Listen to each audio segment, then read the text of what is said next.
Shed ಹಾಕ್ಕೊಂಡಿದ್ದಾರೆ, ಬಾಡಿಗೆ ಮನೆಯಲ್ಲಿದ್ದಾರೆ, ಮಕ್ಕಳ fees ಕಟ್ಟೋಕ್ಕಾಗಲ್ಲ, ಬಾಡಿಗೆ ಕಟ್ಟೋಕ್ಕಾಗಲ್ಲ, ವಿದ್ಯುತ್ ಬಿಲ್ ಕಟ್ಟೋಕ್ಕಾಗಲ್ಲ.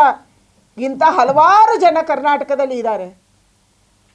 ನಾನು ಜಮೀರ್ ಖಾನ್ ಅವರಿಗೆ ಇವತ್ತು ಭಾಳ ಸ್ಪಷ್ಟವಾಗಿ ಕೇಳೋಕ್ಕೆ ಇಚ್ಛೆ ಪಡ್ತಾ ಇರೋದು, ಎಷ್ಟು ಜನ ಅಕ್ರಮ ವಲಸಿಗರಿಗೆ ಕರ್ನಾಟಕದಲ್ಲಿ ವೋಟರ್ ಐ ಡಿ ಮಾಡಿಸಿದ್ರಿ, ಎಷ್ಟು ಜನರಿಗೆ ಆಧಾರ್ ಕಾರ್ಡ್ ಅಕ್ರಮವಾಗಿ ಮಾಡಿಕೊಟ್ರಿ, ಈಗ ಎಷ್ಟು ಜನಕ್ಕೆ ನೀವು ಮನೆ ಕೊಡುವವರಿದ್ದೀರಿ? ಪಶ್ಚಿಮ ಬಂಗಾಳದ ರೀತಿಯಲ್ಲಿ ಕರ್ನಾಟಕದಲ್ಲಿ ಕೂಡ, ಬೆಂಗಳೂರಲ್ಲಿ ಕೂಡ ನೀವು ಡೆಮೋಗ್ರಫಿ ಚೇಂಜ್ ಮಾಡಕ್ಕೆ ಹೊರಟಿದ್ದೀರಿ, ವ್ಯವಸ್ಥೆಯನ್ನು ಚೇಂಜ್ ಮಾಡಕ್ಕೆ ಹೊರಟಿದ್ದೀರಿ. ನನಗೆ ಇನ್ನೂ ನೆನಪಿದೆ, ಕಂಟೋನ್ಮೆಂಟ್ ರೈಲ್ವೆ ಸ್ಟೇಷನಲ್ಲಿ ಏಟು ತಿಂದಿರೋದು. 10 ವರ್ಷದ ಹಿಂದೆ ಅವರ ಟ್ರೈನಲ್ಲಿ 400 ಜನ ಮಕ್ಕಳು, ಅಂದರೆ ಟೀನೇಜರ್ಸು, 12 ವರ್ಷ, 13 ವರ್ಷ, 14 ವರ್ಷ, 15 ವರ್ಷದ ಮಕ್ಕಳಿದ್ದಾರೆ ಅಂತ ಯಾರೋ ಫೋನ್ ಮಾಡಿದರು. ಇವರೆಲ್ಲ ಬಾಂಗ್ಲಾದೇಶಿಗಳು ಅನ್ನುವಂಥದ್ದನ್ನು ಫೋನ್ ಮಾಡಿ ಹೇಳಿದರು. ನಾವೊಂದು 10 ಜನ ಭಾಳ ಹುರುಪಿಂದ ಕಂಟೋನ್ಮೆಂಟ್ ರೈಲ್ವೆ ಸ್ಟೇಷನ್ಗೆ ನಾವು ಹೋದ್ವಿ. ಅಷ್ಟು ಜನ ಟ್ರೈನಿಂದ ಹೇಳಿದ್ರಪ್ಪ. ಸಾಲಾಗಿ ಬಸ್ಗಳು ನಿಂತಿದ್ವು. ನಮಗೂ ಗೊತ್ತಿಲ್ಲ ಅದರ ತೀವ್ರತೆ ಎಷ್ಟಿರ್ಬೋದು ಅಂಥೇಳಿ. ನಾವು ಪ್ರಶ್ನೆ ಮಾಡೋಕ್ಕೆ ಶುರು ಮಾಡಿದ್ವಿ, ನೀವು ಒಂದೇ ಏಜ್ ಅವರು, ಇಷ್ಟು ಜನ ಮಕ್ಕಳು ಎಲ್ಲಿಂದ ಬಂದ್ರಿ? ಅಷ್ಟೊತ್ತಿಗೆ ಒಂದು ದೊಡ್ಡ ಗುಂಪು ಬಂತು, ನಮ್ಮೆಲ್ಲರಿಗೆ ಹೊಡೀತು. ವರ್ಚುವಲಿ ನಮ್ಮ ಜೊತೆ ಇದ್ದಂಥ ಕಾರ್ಯಕರ್ತರಿಗೆ ತಗೊಂಡೋಗಿ ಜೈನ್ ಹಾಸ್ಪಿಟ್ಲಲ್ಲಿ ನಾವು ಅಡ್ಮಿಟ್ ಮಾಡಿದ್ವಿ. ಅವತ್ತಿನಿಂದ ಇವತ್ತಿನ ತನಕ, ಅಥವಾ ಅದಕ್ಕೆ ಮೊದಲಿಂದಲೇ, ಜಮೀರ್ ಖಾನ್ ಅವರ ನ್ಯಾಷನಲ್ ಟ್ರಾವೆಲ್ಸಿನ ಬಸ್ಸಲ್ಲಿ ಯಾವ ರೈಲ್ವೆ ಸ್ಟೇಷನಿಂದ ಎಷ್ಟು ಮಕ್ಕಳನ್ನು, ಎಷ್ಟು ಜನರನ್ನು ಬೆಂಗಳೂರಲ್ಲಿ ಸೆಟ್ಲ್ ಮಾಡಿದ್ದೀರಿ? ಇದು ನಮ್ಮ ಪ್ರಶ್ನೆ ಇದೆ. ಇದರ ಬಗ್ಗೆ ಬಹಳ ದೊಡ್ಡ ತನಿಖೆ ಆಗುವಂಥ ಅಗತ್ಯ ಇದೆ. ನಾನು ಬೆಂಗಳೂರಿನ ಕಮಿಷನರ್ಗೆ ವಿನಂತಿ ಮಾಡ್ತೀನಿ, ಸರ್ಕಾರಗಳು ಬರ್ತವೆ, ಸರ್ಕಾರಗಳು ಹೋಗ್ತವೆ. ಇವತ್ತು ಬಹಳ ದೊಡ್ಡ ಪಕ್ಷ ರಾಜಕಾರಣದ, ವೋಟ್ ಬ್ಯಾಂಕ್ ರಾಜಕಾರಣದ, ತುಷ್ಟೀಕರಣದ ರಾಜಕಾರಣ ನಡೀತಾ ಇದೆ ಕರ್ನಾಟಕದಲ್ಲಿ.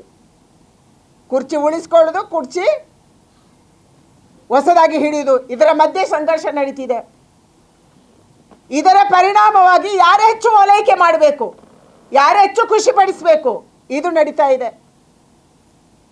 ಅದಕ್ಕಾಗಿ ನಾನಿವತ್ತು ಪೊಲೀಸ್ ಕಮಿಷನರ್ ಅವರಿಗೆ ವಿನಂತಿ ಮಾಡೋದು, ಒಂದು ಪತ್ರ ನಾನು ಆಲ್ರೆಡಿ ನಿಮಗೆ ಬರೆದಿದ್ದೀನಿ ಅಮೀನ್ ಕೆರೆ ಬಗ್ಗೆ.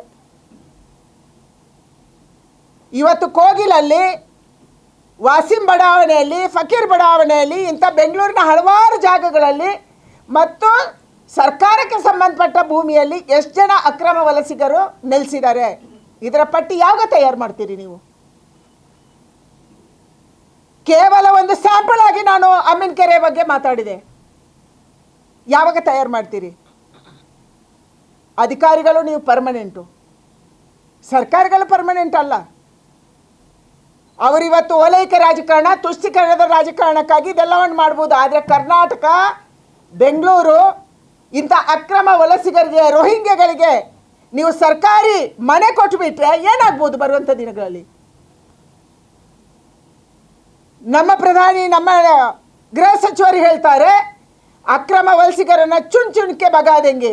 ಯಾವಾಗ ಕರ್ನಾಟಕದಂಥ ಸರ್ಕಾರ ನಮಗೆ ಸಹಕಾರ ಕೊಟ್ಟಿಲ್ಲ, ಪೊಲೀಸರು ಸಹಕಾರ ಕೊಟ್ಟಿಲ್ಲ ಅಂದರೆ ಇವರನ್ನು ಪತ್ತೆ ಮಾಡೋದು ಹೇಗೆ? ನೀವೇ ಅವರಿಗೆ ಸರ್ಟಿಫಿಕೇಟ್ ಕೊಡ್ತಾ ಇದ್ದೀರಿ, ಮನೆ ಕೊಡ್ತಾ ಇದ್ದೀರಿ, ಅವರನ್ನು ಪರ್ಮನೆಂಟ್ ಮಾಡ್ತಾ ಇದ್ದೀರಿ. ಇಲ್ಲಿ ಇವರ ವೋಟರ್ ಐ ಡಿಯನ್ನು, ಇವರ ಆಧಾರ್ ಕಾರ್ಡನ್ನು ತಕ್ಷಣ ವಶಪಡಿಸ್ಕೋಬೇಕು. ಆಯಾ ಜಿಲ್ಲೆಗಳಲ್ಲಿ ಯಾವುದೋ ಒಂದು ಜಿಲ್ಲೆಯ ಹೆಸರು ಹೇಳ್ತಾರೆ, ಎಲ್ಲರೂ ಒಂದೇ ಜಿಲ್ಲೆಯವರು. ನಾನು ಅಮೀನ್ ಕೆರೆಗೆ ಹೋದಾಗ ನಮಗೆ ಗೊತ್ತಾಗಿರೋದು ಕೇವಲ ಒಂದೇ ಜಿಲ್ಲೆಯವರು ಅವರೆಲ್ಲರೂ.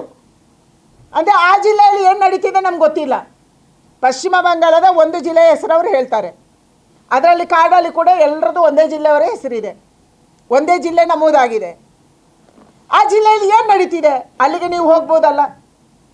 ನಮ್ಮ ಕರ್ನಾಟಕದ ಪೊಲೀಸರು ಸಂಬಂಧಪಟ್ಟ ಆಧಾರ್ ಕಾರ್ಡನ್ನು ವಶಪಡಿಸಿಕೊಂಡು ಆ ಸಂಬಂಧಪಟ್ಟಂಥ ಜಿಲ್ಲೆಗೆ ಹೋಗಬೇಕು. ಅಲ್ಲಿಯ ಪೊಲೀಸರು ಹಿಡ್ಕೊಂಡು ಅವರ ರಿಲೇಟಿವ್ಸ್ ಯಾರು, ಅವರು ನಿಜವಾಗ್ಲೂ ಪಶ್ಚಿಮ ಬಂಗಾಳದವರ, ಅಥವಾ ಅವರು ಪಶ್ಚಿಮ ಬಂಗಾಳದ ಹೆಸರಲ್ಲಿ ಅಲ್ಲೇಗೆ ಡೆಮೋಗ್ರಫಿ ಚೇಂಜ್ ಮಾಡಿದಾರಲ್ಲ, ಅಲ್ಲಿ ಹಲವಾರು ಜಿಲ್ಲೆಗಳಲ್ಲಿ ಇವತ್ತು ಡೆಮೋಗ್ರಫಿ ಚೇಂಜ್ ಆಗಿದೆ. ಅದೇ ಥರ ಕರ್ನಾಟಕದಲ್ಲಿ ಕೂಡ ಮಾಡೋದಕ್ಕೆ ಏನಾದರೂ ಷಡ್ಯಂತ್ರ ನಡೀತಿದೆಯಾ? ಇದನ್ನು ಯಾರು ಪತ್ತೆ ಮಾಡಬೇಕು? ಕರ್ನಾಟಕದ ಪೊಲೀಸರು ಮಾಡಬೇಕು.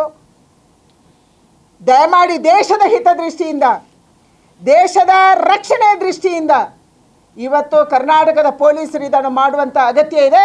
ನಿಮ್ಮ ಕೈಯನ್ನು ಕಟ್ಟಿ ಹಾಕುವಂಥ ಕೆಲಸ ಕಾಂಗ್ರೆಸ್ ಮಾಡಿರ್ಬೋದು, ಆದರೆ ದಯಮಾಡಿ ನಾನು ವಿನಂತಿ ಮಾಡ್ತೀನಿ, ಇದನ್ನು ಹೀಗೇನೆ ಬಿಡಬೇಡಿ. ಕ್ಷಣ ಕ್ಷಣದ ಸುದ್ದಿಗಳಿಗಾಗಿ ಫ್ರೀಡಂ ಟಿವಿ ಸಬ್ಸ್ಕ್ರೈಬ್ ಮಾಡಿ, ಲೈಕ್ ಮಾಡಿ ಹಾಗೂ ಫಾಲೋ ಮಾಡಿ. ಹೊಸ ಸುದ್ದಿಗಳ ನೋಟಿಫಿಕೇಶನ್ಗಾಗಿ ಬೆಲ್ ಐಕಾನ್ ಮೇಲೆ ಕ್ಲಿಕ್ ಮಾಡಿ.